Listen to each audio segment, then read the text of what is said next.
Bacaan dari Yesaya 52 ayat 13 sampai Yesaya 53 ayat 12. Hamba Tuhan yang menderita. Sesungguhnya hambaku akan berhasil. Ia akan ditinggikan, disanjung, dan dimuliakan. Seperti banyak orang akan tertegun melihat dia. Begitu buruk rupanya, bukan seperti manusia lagi. Dan tampaknya bukan seperti anak manusia lagi. Demikianlah ia akan membuat tercengang banyak bangsa. Raja-raja akan mengatupkan mulutnya melihat dia. Sebab apa yang tidak diceritakan kepada mereka akan mereka lihat, dan apa yang tidak mereka dengar akan mereka pahami. Siapakah yang percaya kepada berita yang kami dengar? Dan kepada siapakah tangan kekuasaan Tuhan dinyatakan? Sebagai taluk, ia tumbuh di hadapan Tuhan, dan sebagai tunas dari tanah kering. Ia tidak tampan, dan semaraknya pun tidak ada, sehingga kita memandang dia. Dan rupa pun tidak, sehingga kita menginginkannya. Ia dihina dan dihindari orang, seorang yang penuh kesengsaraan dan yang biasa menderita kesakitan. Ia sangat dihina, sehingga orang menutup mukanya terhadap dia, dan bagi kita pun dia tidak masuk hitungan.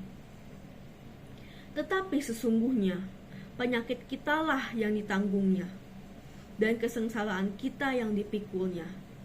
Padahal kita mengira dia kena tulah, dipukul, dan ditindas Allah.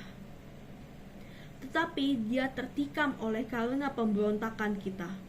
Dia diremukkan oleh karena kejahatan kita. Ganjaran yang mendatangkan keselamatan bagi kita ditimpakan kepadanya, dan oleh bilur-bilur kita menjadi sembuh. Kita sekalian sesat seperti domba. Masing-masing kita mengambil jalannya sendiri. Tetapi Tuhan telah menimpakan kepadanya kejahatan kita sekalian. Dia dianiaya, tetapi dia membiarkan diri ditindas, dan tidak membuka mulutnya seperti anak domba yang dibawa ke pembantaian, seperti induk domba yang keluh di depan orang-orang yang menggunting bulunya.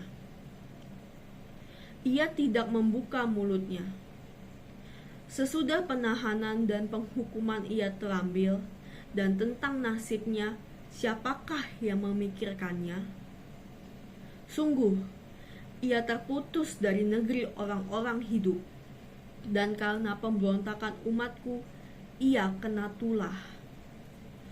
Orang menempatkan kuburnya di antara orang-orang fasik, dan dalam matinya, ia ada di antara penjahat-penjahat.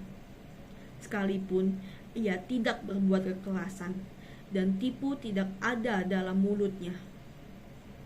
Tetapi Tuhan berkehendak meremukkan dia dengan kesakitan.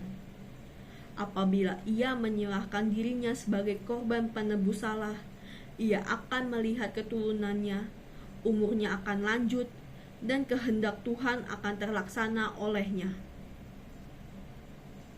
Sesudah kesusahan jiwanya, ia akan melihat terang dan menjadi puas. Dan hambaku itu, sebagai orang yang benar, akan membenarkan banyak orang oleh hikmatnya. Dan kejahatan mereka dia pikul. Sebab itu aku akan membagikan kepadanya orang-orang besar sebagai rampasan, dan ia akan memperoleh orang-orang kuat sebagai jarahan, yaitu sebagai ganti karena ia telah menyerahkan nyawanya ke dalam maut, dan karena ia terhitung di antara pemberontak-pemberontak. Sekalipun ia menanggung dosa banyak orang dan berdoa untuk pemberontak-pemberontak. Demikianlah sabda Tuhan. Syukur kepada Allah.